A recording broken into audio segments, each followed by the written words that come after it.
Bien le bonjour, vous vous souvenez de la clé que j'ai fait refaire avec la centralisation il y a quelques mois? Eh bien malheureusement je l'ai perdue. J'ai dû en faire une autre. Le petit problème, c'est que la centralisation à distance ne marche pas. Je vous rassure, quand on met la clé, ça marche toujours.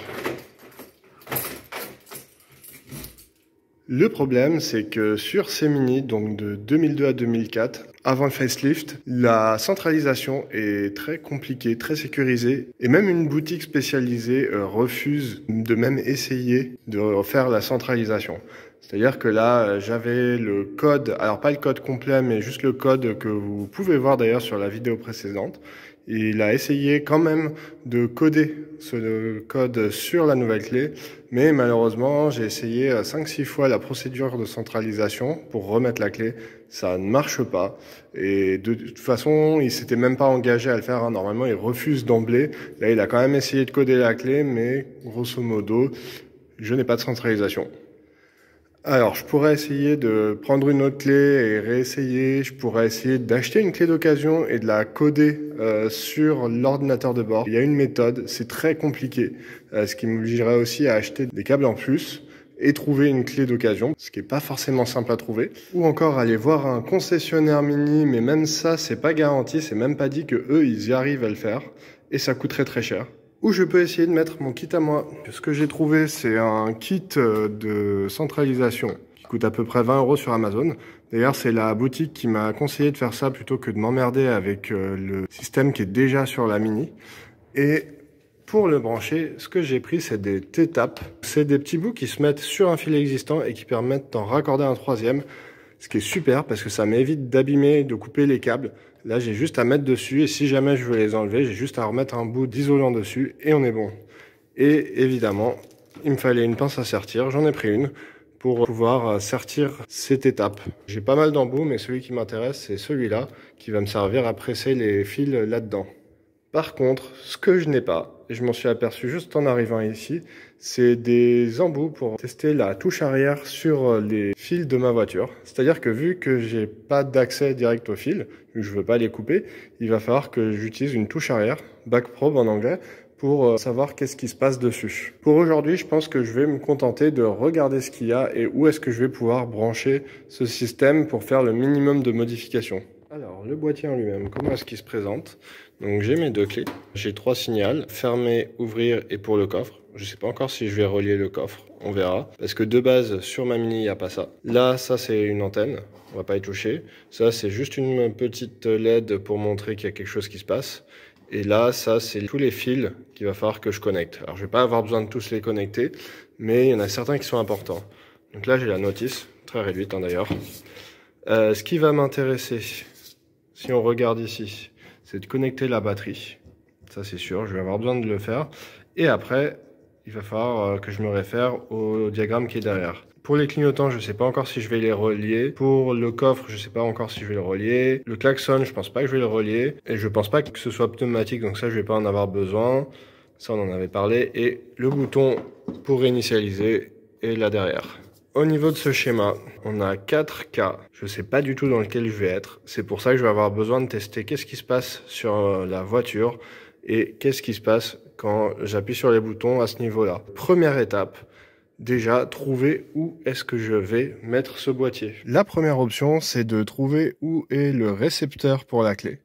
Et il peut être à plusieurs endroits, mais je crois qu'il est là derrière. Je vais essayer de démonter ça et voir s'il est là derrière, sachant qu'il peut être à l'arrière aussi, là, derrière ce panneau.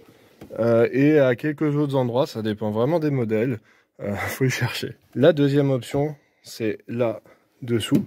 C'est d'ailleurs ce qu'a dû démonter le mec pour refaire la clé. C'est là qu'il y a le boîtier d'immobilisation. Donc c'est utile pour démarrer la voiture, mais je sais pas si c'est utile pour fermer la voiture. La troisième option, c'est de se mettre quelque part derrière et d'essayer d'utiliser ce bouton-là. Sauf que je pense qui marche pas pour verrouiller, déverrouiller de l'extérieur. Il y a des sécurités à ce niveau-là. Donc en fait, je suis pas sûr que ce soit une bonne option. Et la dernière option, c'est là, derrière ce panneau, il y a le calculateur habitacle. Et donc potentiellement, c'est lui qui envoie tous les signaux. Donc peut-être qu'il y a moyen de se brancher directement dessus.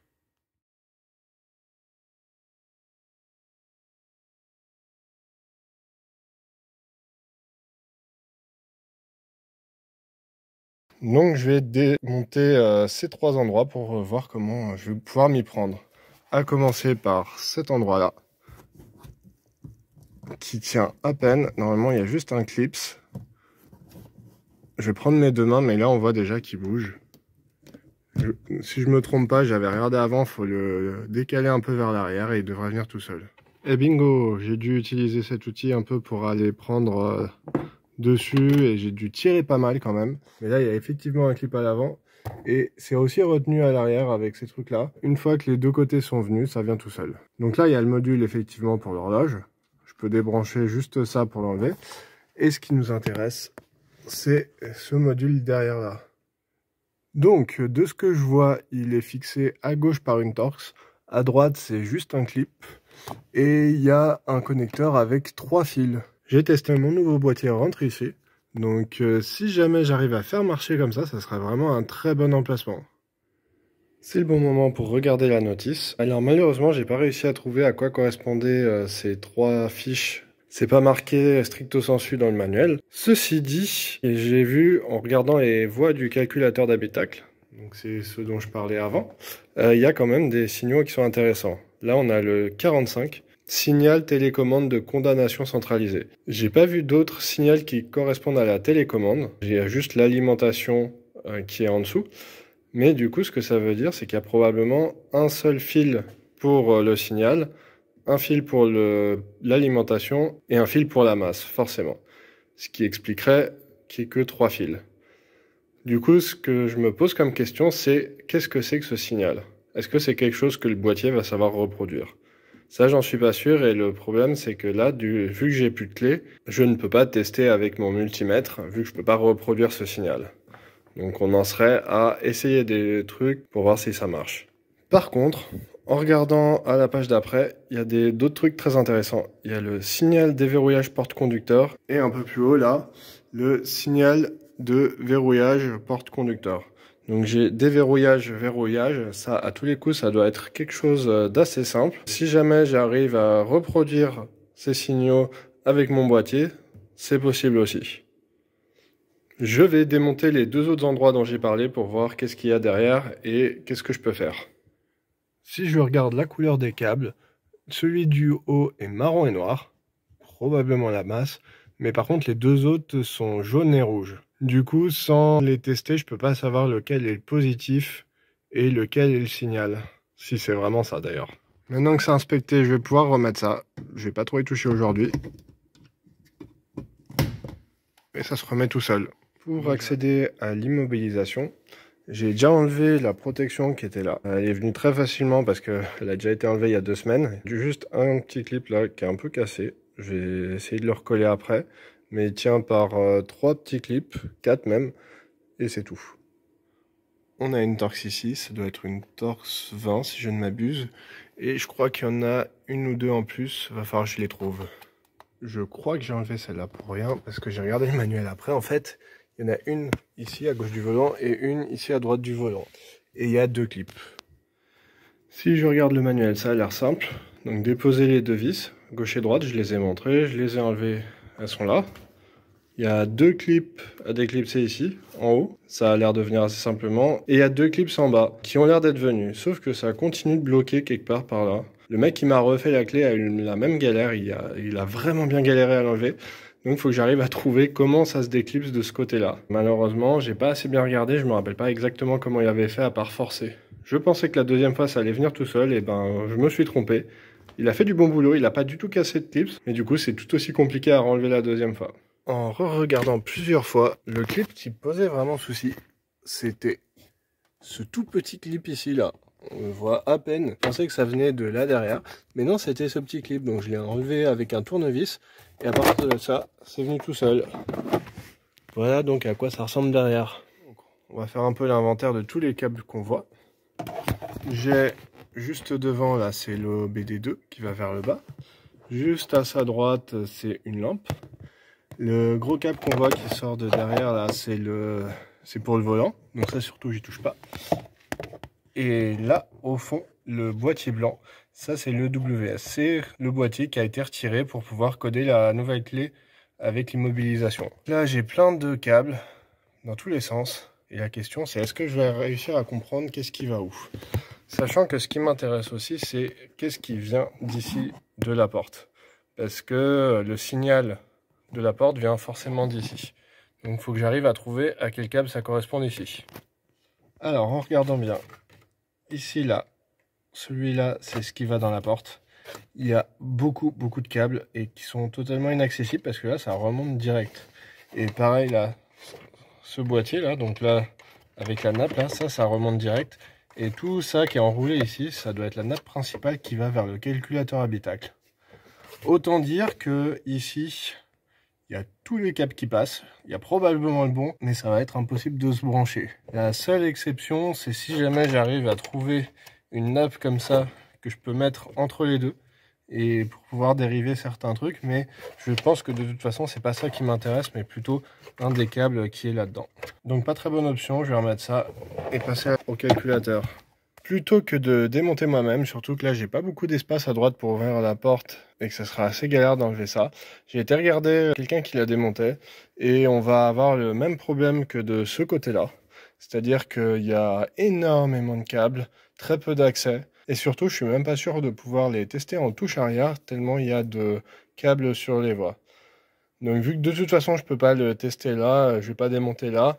A priori, il y a juste à tirer vers le côté conducteur, c'est juste des petits clips blancs, comme j'en ai déjà vu pas mal. À la place, je vais investiguer la 4e piste, qui est de retirer de ce côté-là et potentiellement de brancher directement par rapport au barillet qui fait l'ouverture. Si vous voulez voir comment ça se démonte, n'hésitez pas à aller voir la vidéo où j'ai remplacé un élément qui manquait pour tenir la poignée de porte. Je ne vais pas le remontrer une deuxième fois. Si on regarde derrière la porte, déjà les câbles arrivent forcément par ici. Là on a un câble relativement intéressant mais qui a l'air de juste correspondre à la poignée ici, qui descend ici. Et pour l'actuateur à gauche, en fait il y a ce câble là qui va, mais ça n'a pas l'air d'être un câble qui est scotché comme ça pour des câbles électriques. D'ailleurs, si on regarde ici, il n'y a que 2 câbles. Donc ça, je pense pas que ça nous intéresse. Là, si on regarde, il y en a un ici, mais c'est pas le seul qu'il y a. En fait, j'ai été regarder derrière là. Il y en a 2 autres qui sont malheureusement pas accessibles du tout. Mais en regardant bien à l'intérieur, vous voyez là, ça, c'est l'arrivée qu'on voit dans la porte. Donc il y a 2 câbles qui vont vers le haut. Mais ça, c'est juste pour le rétroviseur. Et par contre, on voit, pas très bien, mais ici, là, le faisceau qui part ici. J'ai du mal à le montrer à la caméra, mais il va vers le bas. Et en fait, il continue là. Il est attaché ici. Donc là, je peux détacher ça pour avoir ce câble. En enlevant 3 accroches, le voilà. Déjà, au niveau de la position, c'est assez idéal parce que ça fait que ça serait relativement simple de couper un peu la gaine là pour accéder au câble directement. Je vais pas le faire aujourd'hui, mais voilà, c'est 3 accroches ici, ici et ici à enlever et le câble vient tout seul. Et ça va directement à l'actuateur qui est ici. Je suis pas 100% sûr, mais je pense qu'il y a le câble qui nous intéresse là-dedans. Le problème, c'est que si je veux faire une touche arrière là-dessus, il faut que j'aille là derrière. J'arrive même pas à le montrer, mais ici, il y a quelque part, c'est branché. Et que je fasse marcher la clé en ayant mon multimètre branché. En plus de ça, j'ai été compter, il y a 6 câbles là-dedans. Il n'y en a aucun qui est rouge, donc je doute qu'il y ait de l'alimentation. Il y a peut-être que des signaux. Donc ça voudrait dire que potentiellement, j'ai même pas de 12 volts et qu'il faut que j'aille tirer un câble depuis la batterie jusqu'ici. Ce qui serait quand même relativement compliqué. C'est remonté, j'ai fait le tour de mes options. Malheureusement, le boîtier ne sera pas installé aujourd'hui. Je vais faire une petite pause, probablement en parler à mon beau-père et réfléchir à laquelle est la meilleure solution. Pour le moment, je penche entre soit ici dans la porte, soit ici à la place du récepteur existant. Mais peut-être qu'en y réfléchissant, je trouverai une meilleure option. Je vous reprends quand je continue. En fait, c'était pas quelques jours, mais quelques semaines. Mais j'ai bien réfléchi à mes solutions. Alors ici, malheureusement, ça va pas être possible parce que le module qui est là, tout ce qu'il fait, c'est transmettre le signal au BCM, Body Control Module. Du coup, vu que je sais pas quel signal il envoie, je vais pas pouvoir l'émuler. Et vu que c'est un signal radio, c'est un signal qui va probablement être un peu trop compliqué. Donc c'est pas la peine. Par contre, ici, c'est la bonne option. Donc là, je l'ai débranché, hein, c'est ce qui est branché dans la porte. Et il y a 8 pins, quand on regarde. Donc ça fait 1, 2, 3, 4, 5, 6, 7, 8. Et par contre, quand on regarde à l'arrière, en fait, il n'y en a que 7. Sur le 2, il n'y a rien. Et quand on regarde aussi, il y en a un qui est noir. Donc, à partir du principe que c'est la masse. Et je vais tester déjà, voir s'il y a du courant quelque part. Alors, première question, est-ce qu'on a du voltage? Je vais partir du principe que c'est du continu. Toujours du continu sur ce genre de système. Donc, on va partir du principe aussi que le noir, c'est la masse. Donc, je mets mon noir à la masse. On a pin 1, on a 0,8, donc c'est pas un courant. Pin 3, 0,8 aussi, donc pareil, c'est pas un truc significatif. Pin 5, il n'y a rien. Pin 6, on est encore à 0,8. Pin 7, 0. Et pin 8, 0. Donc déjà, il n'y a pas de 12 volts. Ce qui veut dire que là, pour brancher mon appareil, je vais devoir tirer un 12 volts depuis quelque part. Maintenant, l'autre truc que je me posais comme question, c'est que je pense que pour ouvrir ou fermer, il faut connecter l'une des pins à la masse. Ça, je l'ai vu sur internet. Donc, je vais partir du principe que c'est vrai. Et donc là, je vais essayer. Donc là, j'ai mis entre 1 et 4. Mes portes sont ouvertes. Et si je connecte les 1 et 4, ça ferme. Donc j'avais vu juste, j'ai eu de la chance, c'était du premier coup. La 2, il n'y a rien. Et la 3, si je connecte les deux, ça s'ouvre. Vous l'avez entendu, vous l'avez pas vu, mais là ça s'ouvre. Donc si je le refais, bah ça fait comme si j'ouvrais. Hein. Et le 1, pour retester, ça referme. C'est ça. Ce que ça veut dire, c'est qu'il faut que j'arrive à faire en sorte que le module, il envoie un signal à la masse sur le 1 pour fermer et sur le 3 pour ouvrir. Bon bah c'est une bonne chose ça. Je vais noter ça sur mon calepin. Donc voilà mes notes, 5 à 8, je sais pas ce que ça fait, mais j'en ai pas besoin. C'est probablement pour fermer et pour les vitres, je sais pas trop, j'en ai pas besoin. Ce qui m'intéresse du coup, c'est ces 3 pins là, la masse, l'ouverture et la fermeture. Là, j'ai le diagramme du module que j'ai acheté. Donc déjà, le premier truc, c'est d'arriver à le connecter à la batterie. Donc ça, il va falloir que je trouve un truc. Pour tester, je vais pouvoir utiliser un générateur externe, ça ira très bien. Et ensuite, là, il me faut le diagramme qui est de l'autre côté. Et donc là, il y a 5 diagrammes différents. Super, faut que j'arrive à comprendre. De ce que je comprends, pour le moment, c'est que là, déjà, on voit bien qu'il y a 2 systèmes. Donc il y en a un pour ouvrir, un pour fermer. Donc celui du haut, c'est pour fermer, closing signal. Et à mon avis, ce que ça fait, c'est que ça raccorde le NO et le COM quand il y a le signal, pour envoyer le signal. Closing signal, le white là, il faut que je le mette sur le 1. Et le white black, il faut que je le mette sur le 3. Mais avant de commencer à tout mettre, je vais aller déjà tester le module sur un établi pour vérifier que c'est bien ça qu'il fait. Et ensuite tester ça sur mon câble débranché. C'est le moment de tester ma théorie. Alors là, vous avez peut-être déjà vu ça, mais c'est du 12 volts. C'est un transformateur qui me sort du 12 volts. Très pratique pour tester les trucs de voiture. Même si à la base, c'est pas du tout fait pour ça. Je l'ai branché là-dessus. D'ailleurs, on voit ici, ça clignote. Comme quoi c'est bien allumé. D'ailleurs, on l'entend aussi, si j'essaye d'appuyer, là, vous l'entendez, c'est très bruyant. Il se passe un truc à l'intérieur. Hein. Et là, j'ai connecté le jaune et le blanc, donc ces deux-là, à mon multimètre. Mon multimètre, là, il est fait pour sonner s'il y a un contact. D'ailleurs, hop, là, vous allez le voir. Voilà, ça sonne. Ce qui veut dire que là, si les deux se mettent en contact, quand j'appuie pour fermer, normalement, je vais l'entendre biper. Et ben c'est très concluant ça. Donc quand je fais ça, ça bip. Ce qui est exactement le signal que je cherchais. C'est-à-dire qu'il va falloir effectivement que je branche le jaune sur mon négatif. Et du coup le jaune et noir aussi. Et que je branche le blanc sur la pin 1 et le blanc et noir sur la pin 3. Donc pour cette partie-là, ça va être très simple. J'ai mes étapes. L'idée, c'est que je mets ça sur un câble. Je le ferme là, donc ça fait le contact. Et là, de ce côté-là, je viens brancher un autre câble. Mes câbles vont être, ceux-là vont être branchés ici. Et ça, je vais le brancher directement sur les câbles existants, ce qui va m'éviter de les abîmer. Il faut juste que je trouve la bonne dimension là-dedans. Et par contre, pour la batterie, je vais pas y couper, il va falloir que je passe des câbles ou que je trouve un endroit où j'ai tous mes câbles et du 12 volts. Par acquis de conscience, je vais aussi vérifier pour l'ouverture.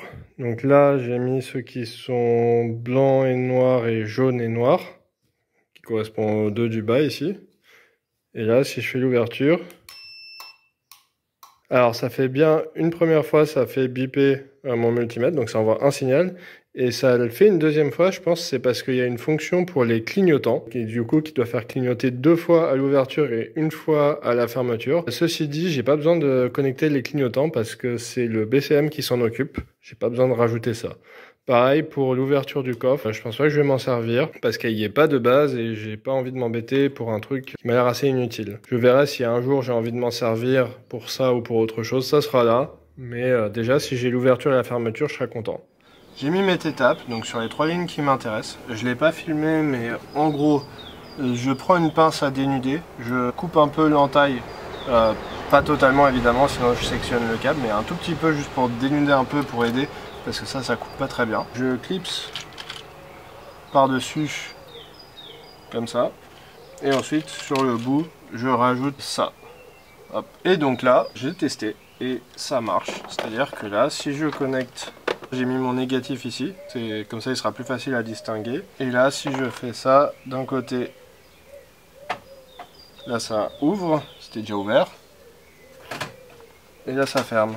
Et donc là, je réouvre. J'ai plus qu'à connecter ça à mon boîtier et par contre il va falloir que je passe un câble de 12 volts aussi. Et ça je peux le rebrancher tout de suite parce que j'aurai juste besoin d'écraser les câbles là-dedans. Mais ça nécessite pas que j'ai accès à ça. J'ai branché le système sur les câbles et pour la batterie j'ai pas encore tiré de câble, j'utilise encore mon transformateur ici. Et le moment de vérité, là c'est ouvert, fermé, ouvert. C'est que ça marche nickel.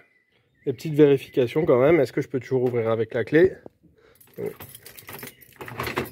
Fermé, ouvert, ça marche nickel. J'ai rien cassé. Donc si on regarde, là c'est ma batterie, donc ça il faut que j'arrive à raccorder ça à la vraie batterie. Mais là du coup, j'ai juste branché exactement comme je l'ai dit. On a 3 câbles uniquement.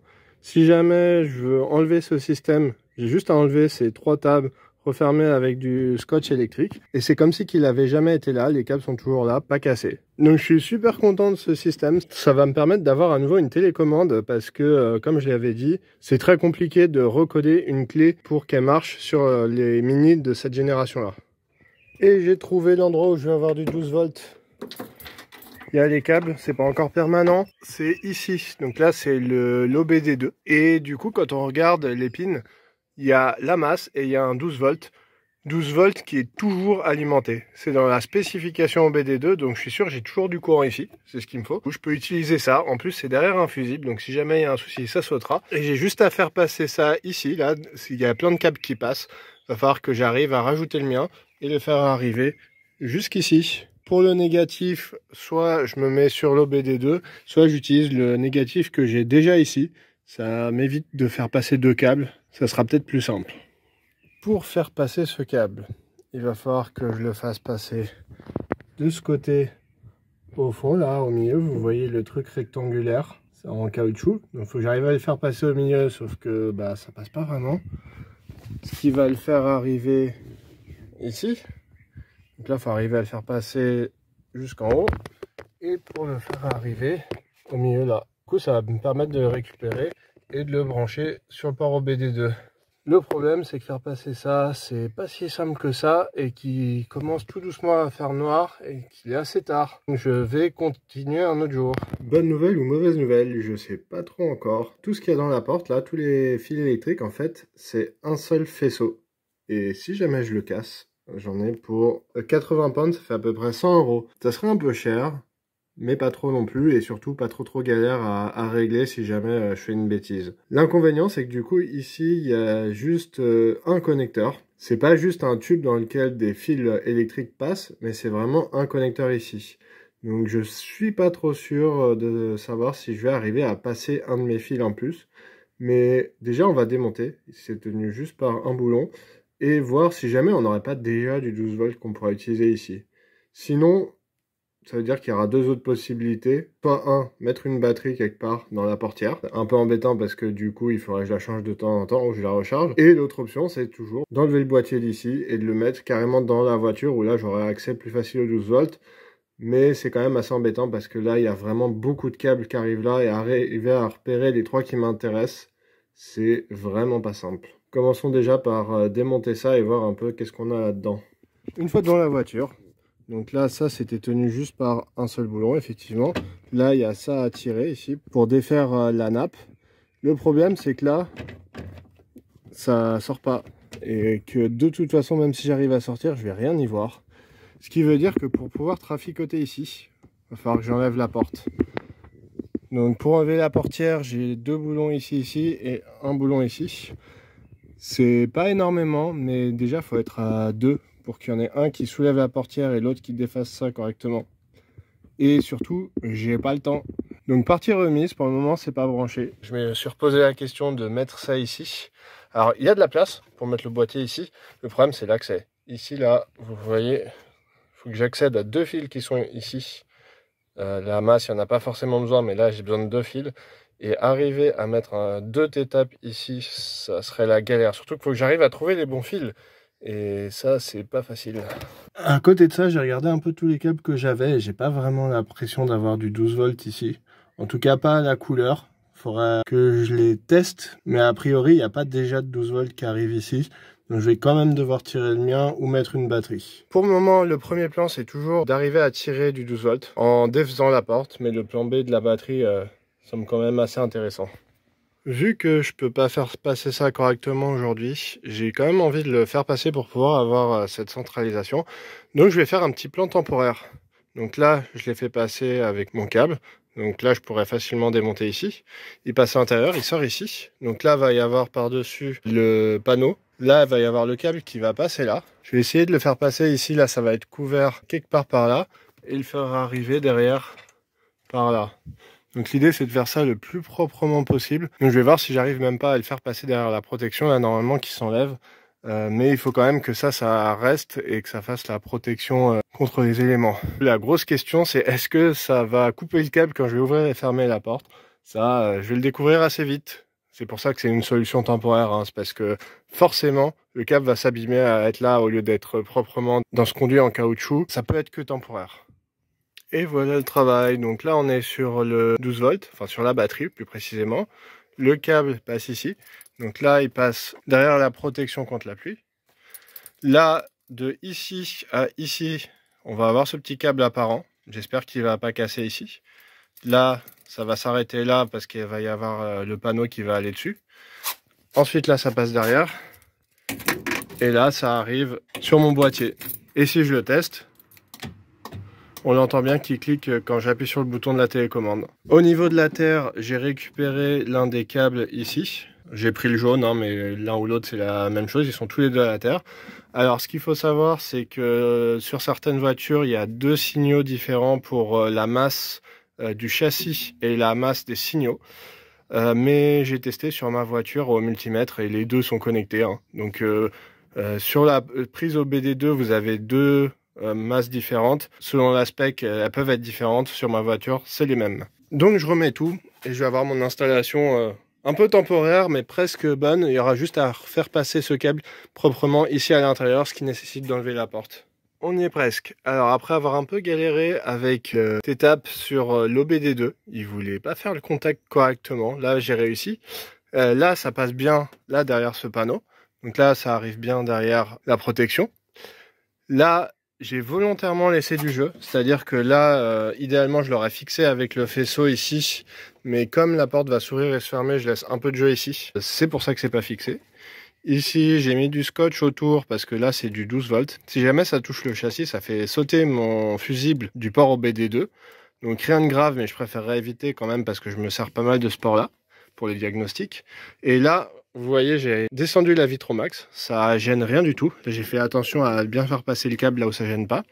Et là, j'ai mis mon boîtier dans un câble en plastique. Des fois qu'il y a un peu d'eau de la vitre qui aille dessus. Ça évitera les faux contacts. J'ai un peu tout scotché comme j'ai pu. Et là, dessous, on ne voit pas très bien, mais je l'ai mis dans de la mousse que j'ai récupérée. Ce qui fait que là, ça bouge pas. Donc, il n'y aura pas de bruit en roulant ou en ouvrant et en fermant la porte. Là, c'est quasiment fini. Il me reste à remettre ce panneau-là, tester que tout va bien. Et ça sera fait pour l'installation un peu temporaire. Et je viens de comprendre à quoi servait ce trou. C'était pour le clip qui est ici. Donc là, je l'ai enlevé. Ça tombe bien, j'en avais un autre qui était cassé. Du coup, je l'ai mis là à la place. Et tant pis, il manquera un clip ici. Par contre, du coup, ça veut dire qu'ici, il n'y a rien qui va abîmer le câble. Et ça, c'est cool. Avec la portière tout à fait ouverte, j'ai du jeu. Et quand on ferme, on voit le câble qui se replie un peu, c'est nickel. Et ça se réouvre sans souci. Donc le câble, bon, il est un peu disgracieux. Mais tant qu'on fait pas attention, ça se voit pas trop. Et surtout, j'ai mon automatisation qui marche. Et cette fois, sans câble extérieur. Tout est remis, je l'ai testé 2-3 fois. Le câble n'a pas l'air d'être abîmé. C'est une solution temporaire qui risque de durer un certain moment quand même. Jusqu'à ce que ça me dérange assez ce fil qui traîne pour que j'y fasse quelque chose. Et comme vous pouvez le voir, ça marche nickel. J'y ai passé environ une journée. Un après-midi complet et une matinée. Bon, en y allant assez doucement et en prenant pas mal de temps pour faire des pauses, chercher. Et surtout, j'ai pas mal bataillé pour arriver à comprendre comment ça marchait et arriver aussi à brancher les T-tapes correctement. Parce que souvent, j'ai eu des faux contacts. Ce qui est, à chaque fois, il faut enlever, remettre, essayer, etc. jusqu'à avoir les bons contacts. Mais au final, si vous savez ce que vous faisiez, il y a moyen que ça prenne que quelques heures, voire même une heure, si vous savez déjà comment démonter et où brancher les choses. Comme vous avez vu, on a largué la portière, donc ça va être plutôt temporaire ce fil. Là, de ce côté-là, on a un gros trou parce que cette voiture n'a pas beaucoup d'options. Typiquement, j'ai pas les rétroviseurs électriques. Et par contre, du coup, ici, il y a une prise avec rien derrière. À tous les coups, ça c'est le rétroviseur électrique que j'ai pas vu que c'est une option. Et on va pouvoir faire passer un câble. On voit pas trop, mais il y a des trous. On va pouvoir faire passer dans le connecteur. Faire passer dans la gaine là, le récupérer derrière et on va être bon. Première étape du coup, faire passer un câble ici. Bon, au final on a déboîté ça parce que sinon on voyait pas comment le faire passer. On a fait passer une tige mais le problème c'est de faire passer. Et là on devrait s'en sortir pour le faire passer. On va tenter le coup hein. Un petit bout de scotch, est-ce que ça va passer ?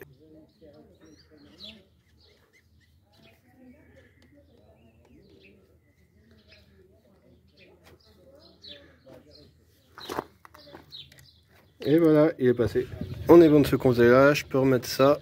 Je vais le faire après à deux mains. Et ici, je vais essayer de le faire passer dans un des trous ici. Bon, il est passé. Au final, je ne l'ai pas fait passer dans le connecteur parce que ça passait pas. Je l'ai fait passer juste à côté. Ça change pas grand-chose honnêtement. Tant qu'il est passé là et qu'il déborde pas, c'est nickel. Et là, maintenant, je vais attaquer de l'autre côté. Ici, il y a assez de place pour mettre un connecteur. Donc là, je vais faire passer mon câble d'abord.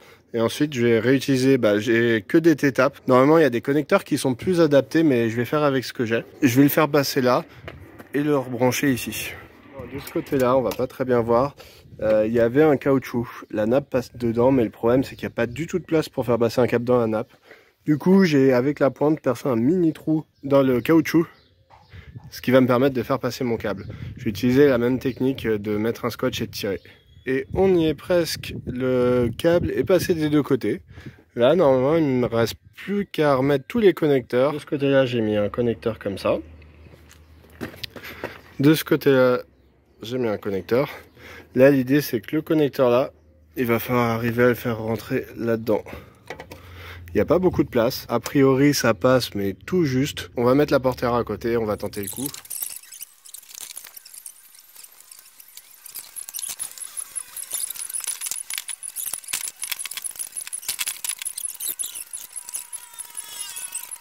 Et voilà le travail. Alors là, j'ai pas encore tout remis, hein. J'ai juste mis l'essentiel. Donc là, c'est reclipsé ici. Ici, on a mis le boulon pour qu'il y ait la masse qui aille bien, sait-on jamais. Et donc du coup, ce que fait le câble, c'est qu'il passe ici.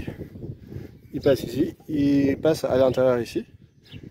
Ici, juste après le connecteur, on le voit pas à la caméra, mais j'ai mis un T-tap pour qu'on puisse, si jamais on veut redémonter la porte, on déconnecte, on écarte un peu et derrière on déconnecte le T-tap, ce qui nous permet de récupérer le câble et d'enlever la portière. Et ici, bah, ça n'a pas trop changé, hein, c'est le câble qui est passé, donc qui est connecté au T-tap à gauche.